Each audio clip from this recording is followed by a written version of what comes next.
Mental restlessness is common to all. Our thought runs from one topic to another, from one situation to another.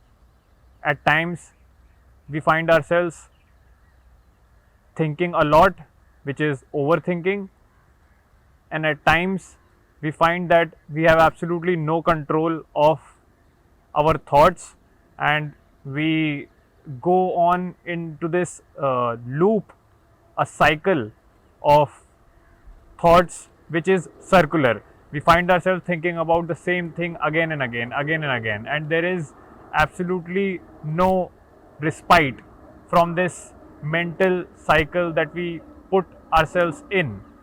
Often there is the so called negative thinking, where we would go into spirals of thoughts which we have absolutely no control or say in,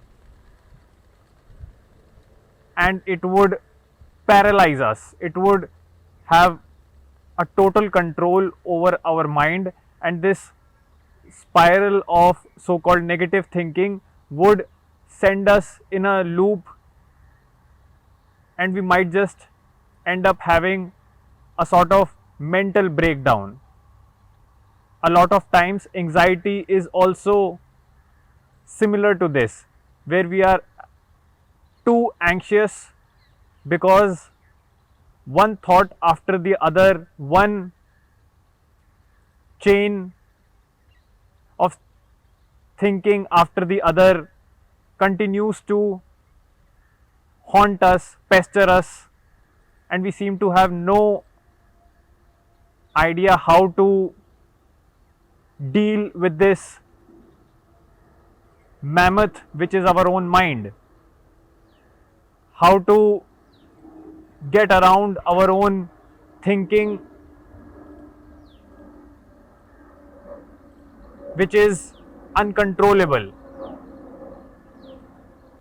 We may often resort to controlling our minds. We would look up techniques on how to think rationally, on how to think less, and how to overcome our overthinking and anxious thought, how to deal with negative thinking, and so on. We think by control, by putting in a certain mental effort, is how we will be able to get around this uncontrollably loose train of thoughts that we often have. So we think that either we have to just learn to control our minds, or to completely surrender and let our thoughts, the mental rush that we find ourselves in, completely take over us.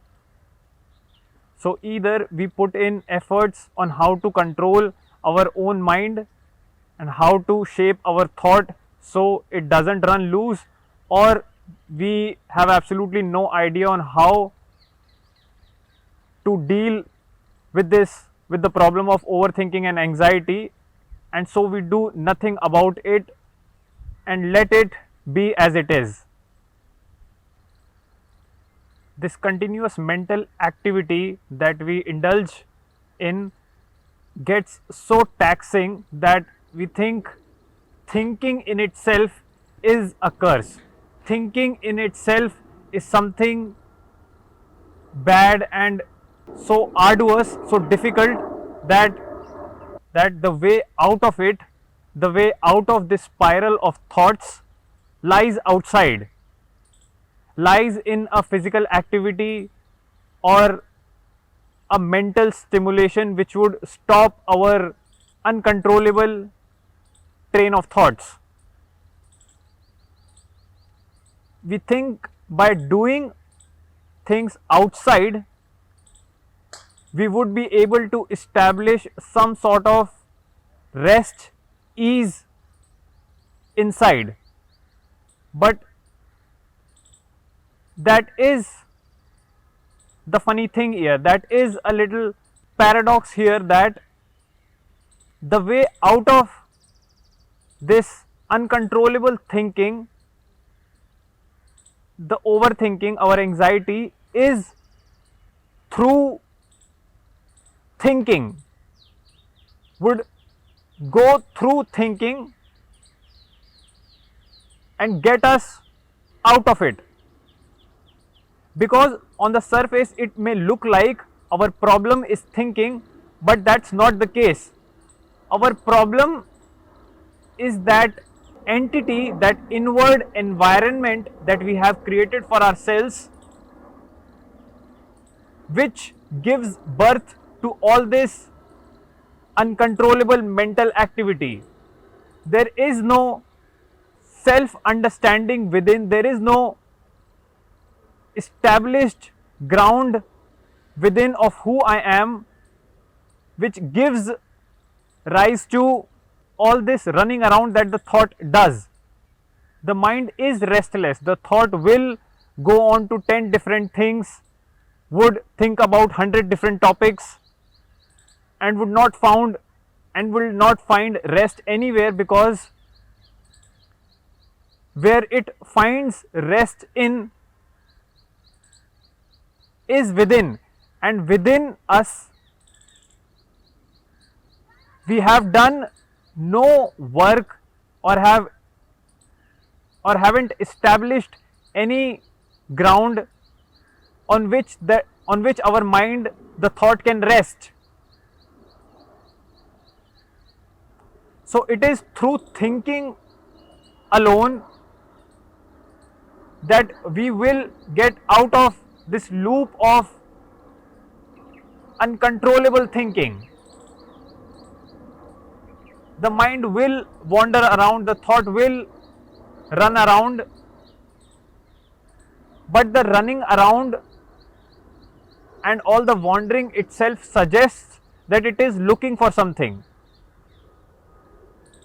And what it is looking for, we are unable to provide it.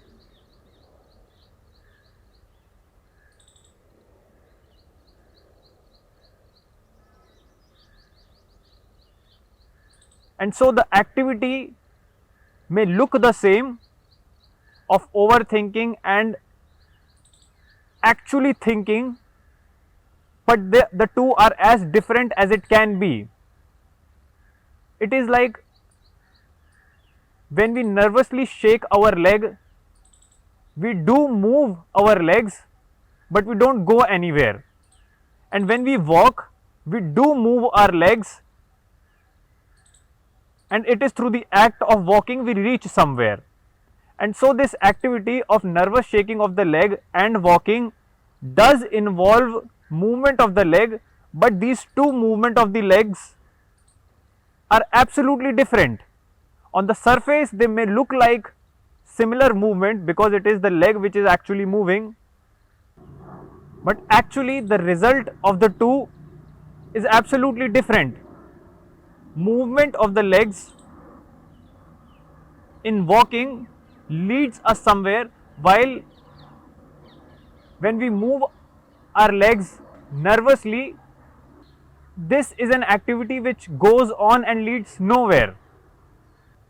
So on the surface, this superficial thinking that we are constantly engaged in and actual thinking may look the same, but are two absolutely different things. The mind that does all this running around needs to look at itself, that why is it running, what it is actually looking for. A mind that does not see its own running is a mind that has blindfolded itself, and with that blindfold on, it begins to search what it is looking for. And it may continue with the search for hours, days, and even years. It won't be unable to find that which ultimately makes it stop, because all of its search is with a closed eye. It has to remove that blindfold to really see, look, observe, and understand what it is looking for, what it wants. The amount of thinking is never the problem.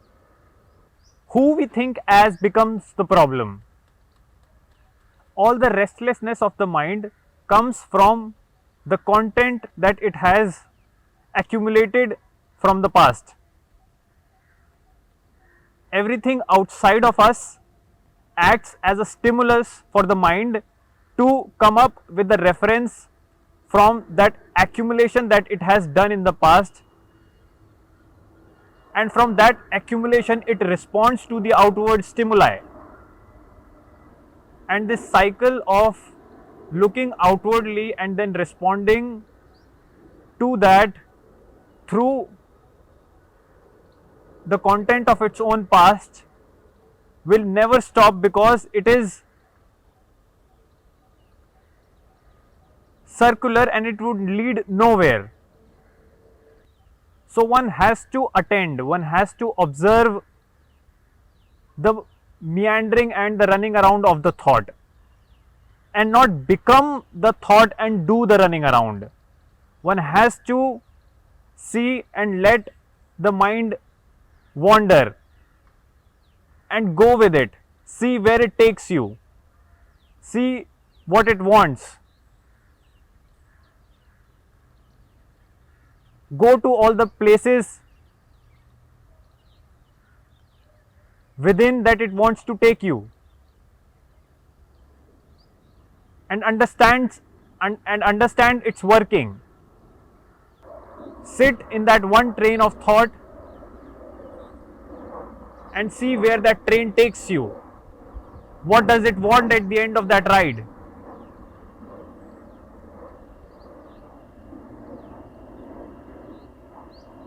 And if that train leads to another train, then hop out of it and sit in that one and see where does that train takes you.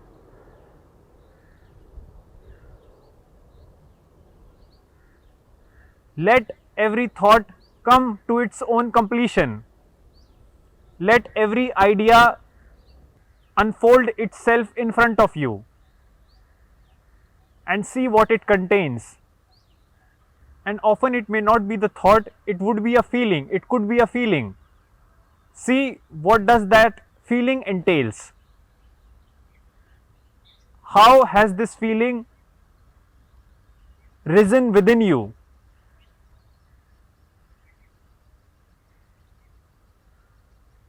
What is the intention of it? What is its demand?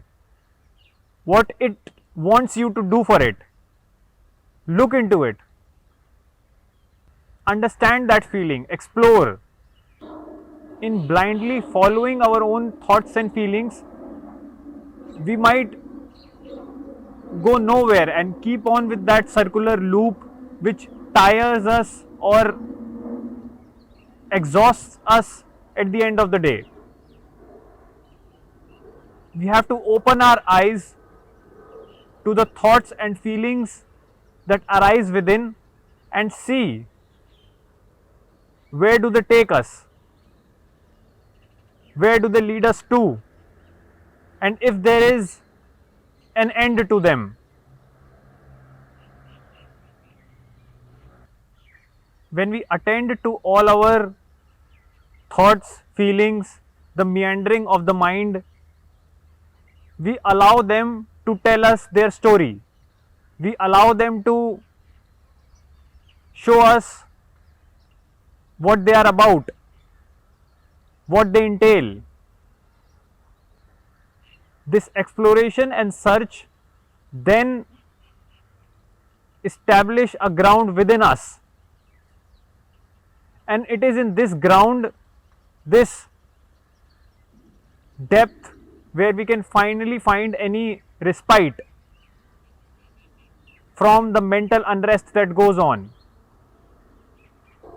The mind is a sublime organ, and when we look to shape it, to bend it according to our own needs and desires, we distort it. We make it act against our own self. We make it our enemy. We establish a controller within which thinks that it can control the mind, which thinks that it can control what it wants to think. It is the mind that does all this controlling. Who is the controller which controls the mind? Is there any controller that will control the mind? There is only observation of the mind. There is only seeing and looking of where the mind goes and wanders. To think that there is a controller within that can control where the mind goes is a foolish idea, because the mind can observe itself, and in this observation, in this attention, we can allow it to unfold and see what it entails. In controlling, in shaping, we give birth to a false imaginary entity that is risen from the mind, which is fragmented, and this fragmented entity shapes another fragmented entity which is within the mind. And so one fragment cannot control the other fragment.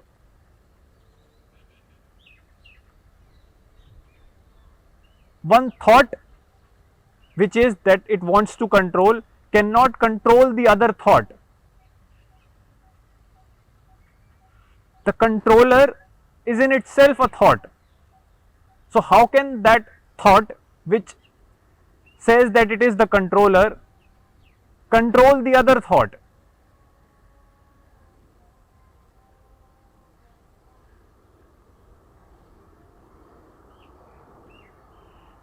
And this is precisely why all our efforts to control the mind are vain.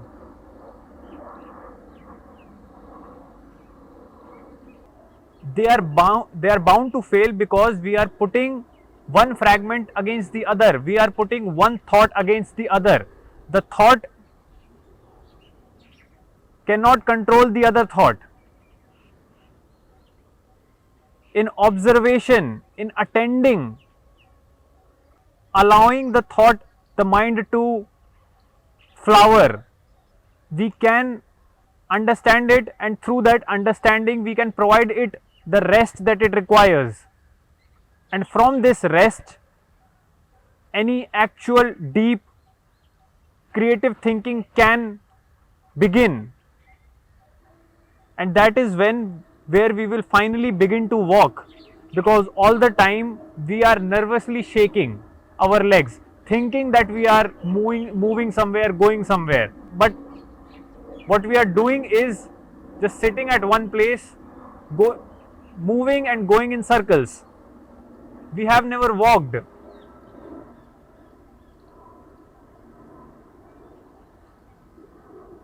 Only through observing the mind we can finally begin to walk.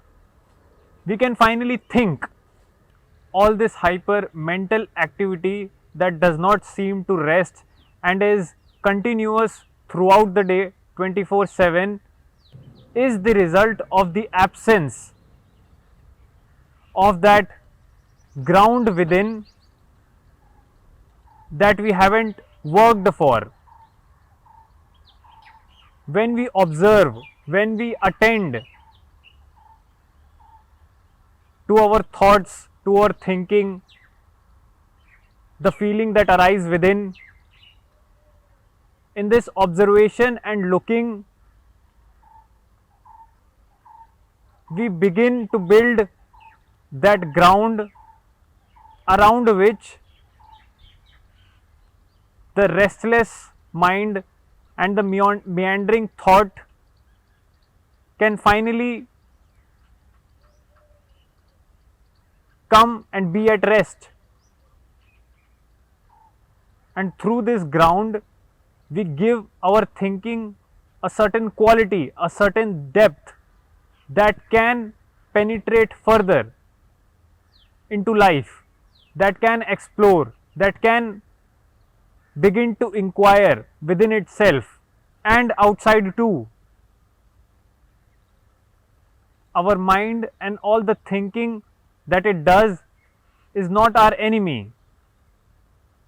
It is the false controller that we establish within, and along with the absence of the ground that we haven't worked to build,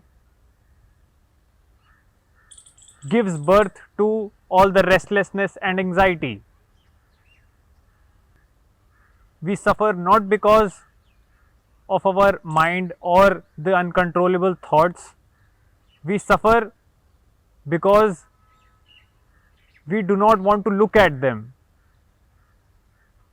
We run away from them. We face the other way, thinking that running from them would give us the respite, and what we run to may provide us temporary respite and relief, but in the long run it only worsens our situation and make our mind and thought our worst enemy. Only the human possesses the quality to think deeply, penetrate further and further into its own nature. And so it's a shame when this very tool, which is capable of so much, which is capable of unparalleled depths, begins to work against itself.